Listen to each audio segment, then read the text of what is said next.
So I think we're live. And what's up, man? How Good to you see you. doing? Good to Good, see you? you. Yeah. So yeah, Mike Young here for those of you that can't read or see, of the Makeover Master live inside the Championship Leadership Group.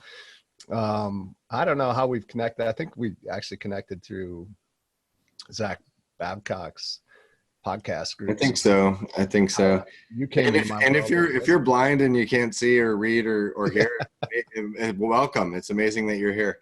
Yeah. I like starting my podcast off like that. Yeah. Yeah.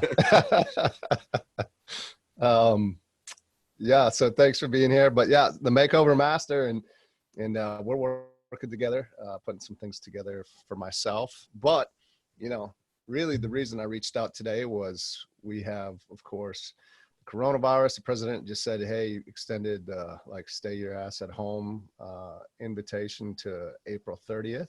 Yep. And these are unprecedented times for, I think, just about all of us, probably all of us. You know, we've all gone through hard times before, of course, or different, you know, like 2008 with the real estate bubble, Yep. or 2001, the kind of the tech bubble, and now, but nothing like this where the entire world is impacted because of this invisible virus that we got going on. And I do know one or two people personally that have contracted the virus. Is that a right term? I'm not sure. Yeah, I think so. But yeah, so it's, you know, a little bit more real for me. It's definitely a real thing. And it's also just like life also has to go on and continue. And I just noticed that you are doing a great work in that area, creating a lot of value, continuing to move. And I know you have a unique story too. Maybe you could tell us a little bit about your story first, and then we can get into what's going on now and how we can continue to move forward. Yeah, you know, brief story synopsis is really I was the guy that decided I wanted to be an entrepreneur after running a fairly large company. 2008 took my company down and also took a lot of my self-esteem, my money with it. Yeah. I went from liquid millionaire to $200,000 in debt in less than 6 months. Wow. And I wanted what I think a lot of people want, which is how do I create a business where I get to kind of work when I want, where I want, travel with my family and friends, have money arrive in my bank account without, you know, 250 employees, without all this massive complexity. And I think looking back now, I think I was delusional a little bit. I thought it was going to be easy because I just built something from scratch to 10 offices, 250 employees. I just had this mindset of to do it on my own with a couple employees is going to be, you know, really quick fix. I immediately was proved wrong by the marketplace. And so I began trying and testing different things. Business ideas would come to me. I would say, that's a good idea. And I'd build a logo and social media and a website around it. And I'd go try and sell it. And between 2008 and 2014, I tried 50 different things. 47 of them failed. And so I began to get fascinated in the process of it all. Like, why did these 3 take off and do really, really well? And why did these 47 other fail? What were the patterns and the consistency? And so that kind of led me to what I do today is I was buying every book. I was going to all the seminars. I was going to the events. I was buying all the software. And yet 8.5 years into the process for me, my business still wasn't working. I was depressed and frustrated and felt shameful. Like I'm the man of the house. I'm supposed to be taking care of my family, yet my business wasn't working. Yeah. I did have 3 businesses that did fairly well between 2010 and 14. And that's where the majority of my investment came into myself. My own personal development I was taking all of our revenue that was coming my way, and I was immediately dumping it back in, going to Lead Pages conferences and Fusionsoft conferences and all that stuff, just trying to figure out the game. How do you get this business to a place where it's making money when it's not all that complex? And it took me a long time to figure that out. Yeah. So you did go through some difficulties in 2008 and over that time frame. and then went through this big process of, 50 attempts and three successes. And then when did the Makeover Master come into play with everything? I started a company in 2015. My business partner that I'd started a couple of businesses with, he decided to take a consulting gig, and he said, "Hey, I want to go do this." I said, "Okay, if you're going to do that, I actually want to put myself out there with my own brand and run my thing," because essentially I was hiding between 2008 and 14. I Yeah. was like the behind the scenes partner doing all the support and all the website stuff, but really everybody that knew who I was, it was just a support email. So I was behind the scenes. And then so 2015, I began putting myself back out there. I created a graphic design company, Okay. and ran with that for a couple of years. And then it just kind of, I was processing a lot of information for myself, going through a lot of mindset work and personal development and personal growth. Yeah. And then I began journaling every day, and that turned into a book.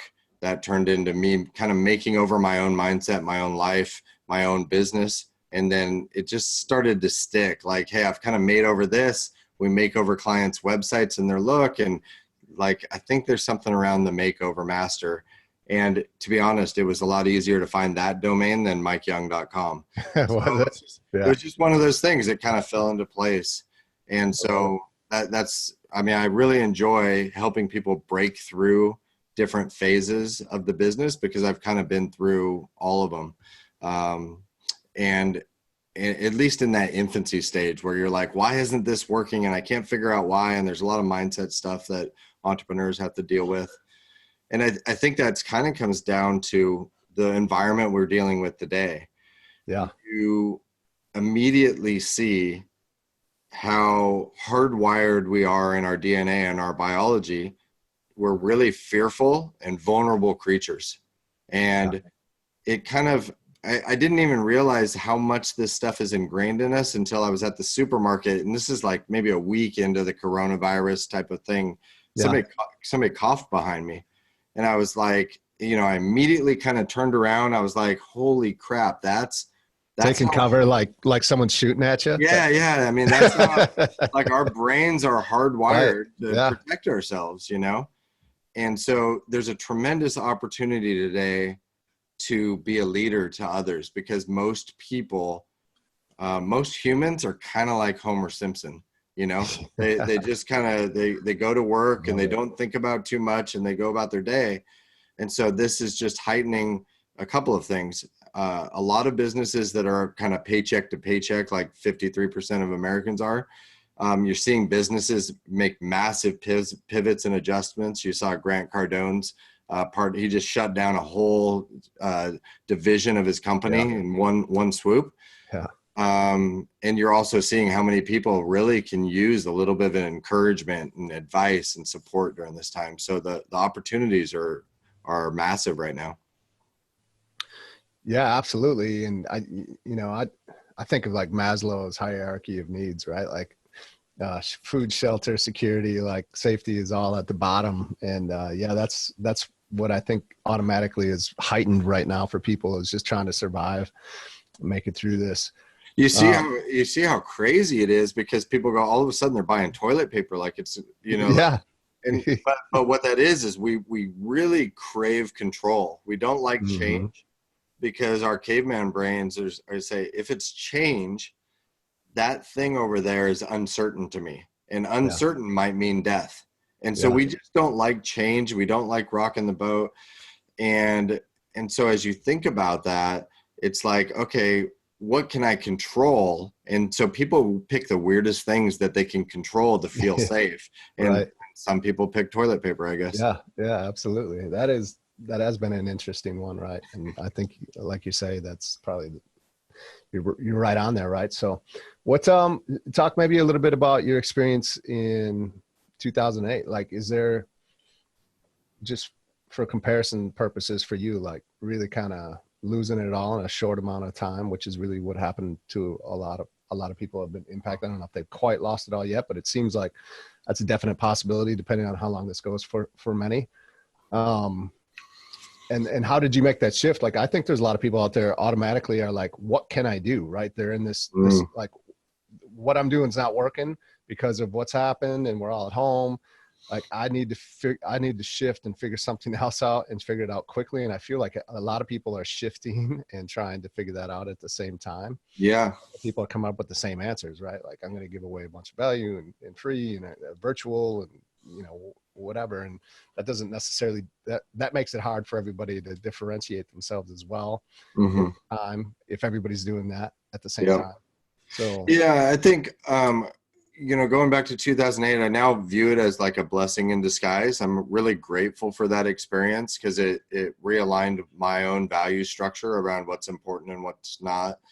But I think it's interesting because I had my identity wrapped up into what I did. yeah, And so the stuff I had, the company I had, the house, the cars, what I did and what I had was my identity. So when all that got stripped away, that's when people really get, depressed or suicidal and all those things. Is if you strip away somebody's identity and then they're not able to see hope, they're not able to see the way out of it. That's when people get suicidal. And my brother-in-law, we think we've talked about this. My brother-in-law took his own life in 2015. That was like my wake-up call. That was like, okay, life is short. You never know what's going to happen. Doesn't it make sense to actually just decide what you want to get and go after it? Because if life's going to end in 1 week or 30 years from now, I get to choose how I want to write those chapters. yeah, If there's 30 chapters or 40 chapters left in my story, how do I want to choose to write them? And so there's so many things that we can do today.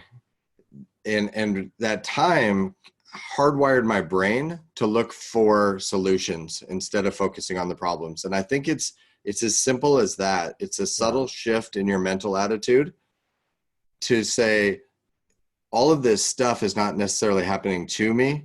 It's happening for me, or it's creating opportunities. Where are the opportunities right now? Where are the gaps? So you mentioned like this everybody's providing value. Like, oh, I'm gonna ramp up my posting right now. I'm going to create a free webinar. I'm gonna create a little ebook. I'm gonna do all this stuff. And what I'm finding is that they're skipping one basic thing, which is all business comes through other people, and all money comes from other people's bank accounts into yours for an exchange in value. Mm-hmm. And so if you haven't been doing 4, 5, 6, 7 years of posting and value adding to your audience, those automated things tend not to work, especially right now. You end up bleeding into this sea of desperate people that are like, check out my $37 masterclass on energy healing right now. And so how you avoid that is you go directly what builds the trust the fastest, which is direct one-on-one human to human connection. And so what I'm doing a lot right now is I basically have an hour every day. I'm a part of about 8 Facebook groups where I know the admin, I know the owner of the group, I know the group vibe and community, and I'm spending about an hour a day just looking for questions I can help people. So about wake up, have coffee, whatever. Kids are at home. Like I got this art, my kitchen table is now on art supply station for my daughter. But an hour a day, and I'm just answering questions, adding value, trying to point people in the right direction. Some of those conversations lead to a messenger where it's like, hey, it would be great to get to know you a little bit better. Let's just have a 15-minute virtual coffee together. Mm-hmm. I'm spending about another hour of my day. I'm reaching out to literally everybody that I know. And I'm just asking them, how are you doing? Is there anything you need during this time? Like, that's it. It's a very open-ended question. And what I'm finding is about 1 out of every 12 people is freaked out. They've either lost 80% of their recurring income last week, or, there's about 1 of every 12 people that seem to be in crisis mode. Yeah. So there's an opportunity for me to help there and just have a conversation and find out where they're stuck and maybe give some advice. And out of those 2 things, like I've actually had more business in the last month than anything else. And what happens on this lead magnet to tripwire type of thing and funnel and automation that everybody's trying to build, it seems like, is if you don't have trust and authority built up in the marketplace, it's just not going to work right now. Yeah. And so I would much rather spend 2 hours of my day just helping actual people one-on-one. And one of the gentlemen, I had him on my podcast. I said, "Hey, how are you doing? Is there anything you really need right now?" And his first thing was, I actually am thinking about, I'm in San Francisco. I'm thinking about using this time to actually get very clear on my brand strategy, and rebuild my website, because right now I kind of don't know exactly what I'm doing. And I've been trying all these things. And so it was like the fourth conversation I had of just asking people how they're doing turned into business for me. Oh, that's awesome. Now, I think there's a couple of things that people can do. Number one is you have to go into those conversations with the right mindset and the right heart. You genuinely just have to be asking, how are you doing? Is there anything I can do to help? Because if Very you're important key, right? Yeah. Yeah, it's like if you use it as some weird, awkward business ploy to pitch your services 30 seconds later, human beings are very, very smart. We're going to figure that out, and you're going to look like a complete jerk. Yeah. The second key that I don't think people take advantage of enough is it's a tremendous opportunity to build new relationships with people that already have audiences built up. And what I mean by that is, let's just say that one of the people I reached out to said, I'm thinking about wrapping up my book that I've been working on for 2 years and publishing it during this time, because it's been something that's nagging me, or let's say it's a podcast. I've been thinking about starting this podcast for 2 years, and it's something that's been bugging me, and I want to use this time to launch it. Well, both of those I have connections to. I have a book publisher that, for $1,500, they do the cover, they publish it, they do everything for you and get it launched. And there's like 300 steps involved. It's crazy. Yeah.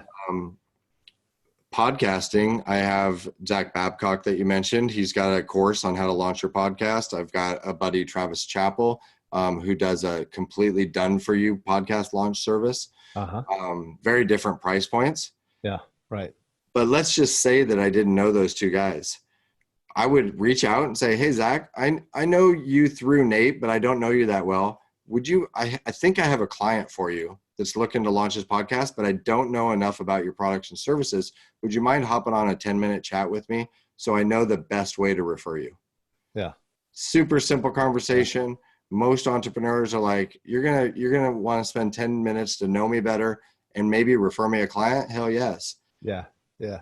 And one of the things that even I didn't do this very well for a long time, those are all affiliate opportunities. Hey, if I refer you somebody and they end up buying your services, do you have an affiliate program? Would you kick off 10% or 20% as a commission for the referral? The key there into actual action that you can take right now is you better be very confident about the people you're referring to, because that's a direct reflection of you. So if you refer somebody just for your affiliate commission and they drop the ball, it comes back on you. So it's kind of like that Chinese word for crisis or whatever, is like maximum opportunity at the time for maximum debacle, chance to happen. It's like, you could really build your brand or destroy your brand right now in this marketplace for sure. Yeah. Yeah. Thank you. There's some absolute gold and great wisdom in that. And, deep rooted in a lot of experience from yourself. That's what I saw. You did a little training, and if you would drop that link in this afterwards, sure, if you're willing to share that with everybody else in the group, because it's awesome, and it just really breaks down the concept a little deeper on what he was talking about just not manipulatively, but just because you really are a good person and you want to help people out, and there are going to be benefits from that, but this is a time to really, especially if you're in this group, you want to be a leader and you want to lift others up. And it's just a great strategy, I guess we'll call it, to be able to do that in this time for people that really do need it the most. Like you said, 1 in 12 people are really kind of in a crazy, frantic place that really are waiting for someone like you to reach out. And I think one of the things it does psychologically for you as the entrepreneur, because I think we're all a little bit freaked out, right? This is all unknown. Totally. It's unprecedented. Even my grandma, who's nearing the end of her life, she was still born in 27, so she didn't even see the last pandemic. So Right. it's, if what you're going to see, I think, is you'll actually increase your own self-confidence a little bit, because when you run into the first 10 people and you just say, how are you doing? And 8 of them are way more freaked out than you. It kind of does boost you a little bit. Yeah. Like, Yeah. oh, okay, I'm Yeah. not that messed up. Yeah. Um, Totally. but it's fun. It's fun to connect. It's something that I think a lot of people have lost, is Yeah. when business is good, we get lazy. We're just Yeah. lazy creatures in Yeah. general. We want the simplest, fastest way to process things and do things, which only makes sense. If you read like James Clear book, Atomic Habits, Yeah. it's like, am I gonna pick the blueberries that are 10 feet in front of me, or am I gonna walk over 2 mountain ranges to pick the blueberries over there? We're gonna pick the easiest possible thing. And so people have gotten so soft and lazy that they're always trying to automate their funnel or their lead magnet. And it's like, just pick up the phone, talk to 20 people. You can do that today. The thing about it is you don't even need a working business to make money right now. You Yeah. can, let's say that you're a salon owner and you're forced to close your salon down. You Yeah. can still ask people how you're doing. Is there anything I can help you with? And if they say, I'm looking to do XYZ, and you don't have a connection, go find somebody that has an affiliate agreement that you like, know, and trust that can solve that problem for that person. Yeah. I love it. Yeah. That's great. Um, what are, so there's that, right? There's just reaching out, having conversations. I mean, I think also just the technology and the times that we're in, it's kind of a lost art too, right? A lot of people see someone call their phone and they like throw it across the room because they don't want to have a conversation. They just want to message and Yeah, text. it's like, come on, man, why don't you text me first? Yeah, Yeah. right. It's like, oh, I just wanted to actually talk to you and get this taken care of in like 10 And I seconds. think that's it. Like, there's a book by Jeb Blunt called Fanatical Prospecting. Uh-huh. And it's really just about not skipping the natural steps of human progression, Yeah. which is like, I'm going to build a relationship. And so you can get through 50, 60 voice notes in an hour of like, hey, Nate, just seeing how you're doing. Want to make sure you're okay. And everything's okay. And get through those in an hour. That's prospecting. Yeah. And then the conversations that emerge and the little coffee meetings you might set up and the opportunities that come from that's just living life and solving problems for other people. Yeah. But people have lost track of like true prospecting, relationship building a little bit. Yep. Not everybody, but Yeah. I Right. think it's an opportunity for people to restructure their habits, restructure their systems, and build this into your routine. Um, Yeah. and that's really, I think, the opportunity today is people to kind of take a pause for a moment, get clear on, okay, what am I actually doing here? We get so into action that sometimes it just gets a little bit scattered for all of us. Yeah. So it's a time we can hit the reset button. Definitely. Yeah. I appreciate you sharing that. And I think that's, it's a great strategy for those of you. And I would encourage you, if you're listening, like, watch the little clip that he's going to put in here. He keeps it short for a reason, because our minds are easily distracted. But we do have, if we got anything right now more than we normally do, for most of us, it's time, right? So take the time to watch this short video and put it into action to go really help some people would be the biggest thing I would say. Just like really actually take this and go do it and actually implement it. Yeah, and I mean, it's like I saw another post in a group today, and it was very real practical strategy. Let's just say that you make $3,000 a month, nothing crazy, or maybe it's $2,500 a month, and you cut hair for a living. You could go to Craigslist and find stuff for free, or Facebook Marketplace or whatever, and you can acquire that stuff and then sell it for a little bit of a profit. Like, you could very easily make $2,000 to $3,000 a month by sitting down at your computer, buying stuff at a discount, selling it at a profit. Yeah. Um, there's so many ways to play the game, and I think that's part of the problem is people consume all this knowledge and information and stuff, Yeah. and then they try and implement all million ways at once, and they wonder why it doesn't work. Yeah. Right. And so I think you have to pick a Pick one, strategy right? that's Yeah. pick a strategy that's in direct alignment with who you are, that gives you energy, and there's no way it can fail. Yeah. Yeah, absolutely. I appreciate you coming on and sharing, taking some time today to do that. Anything else before we close it out? No, man. I mean, I think that's it. It's like, just take the time to get clear on what you're doing with your business. If it's gotten out of whack, now is a great time. There's people in the marketplace that are scared. They're vulnerable. They just need a little bit of encouragement, advice. They need a friend right now. And you can either be a leader, or you can be one of the people that's looking for leadership. And I just choose to be a leader. Yeah. Yeah. And for those of you that don't know, just a little bit more about Mike, like if you like myself, you have a message that you want to get out there, you feel a little bit scattered, or you're just looking for like direction and a brand that you can back behind and to make you look professional, so that your image online also matches the image that you have of yourself in person. Mike is definitely that guy to have the conversation with. And just like he is here today, he's super willing to hop on a call with you and just see what's going on. He's not going to push anything on you. He's not going to try and hard sell you on anything. He's just an incredible guy. So, well, I appreciate that, man. I think it's, we do all these like free complimentary reviews for people, and we just check out their social media and their website, and we see, are there things going on that are costing this business money, or opportunity. So we do, if people want to take advantage of a free review, they can go to themakeovermaster.com.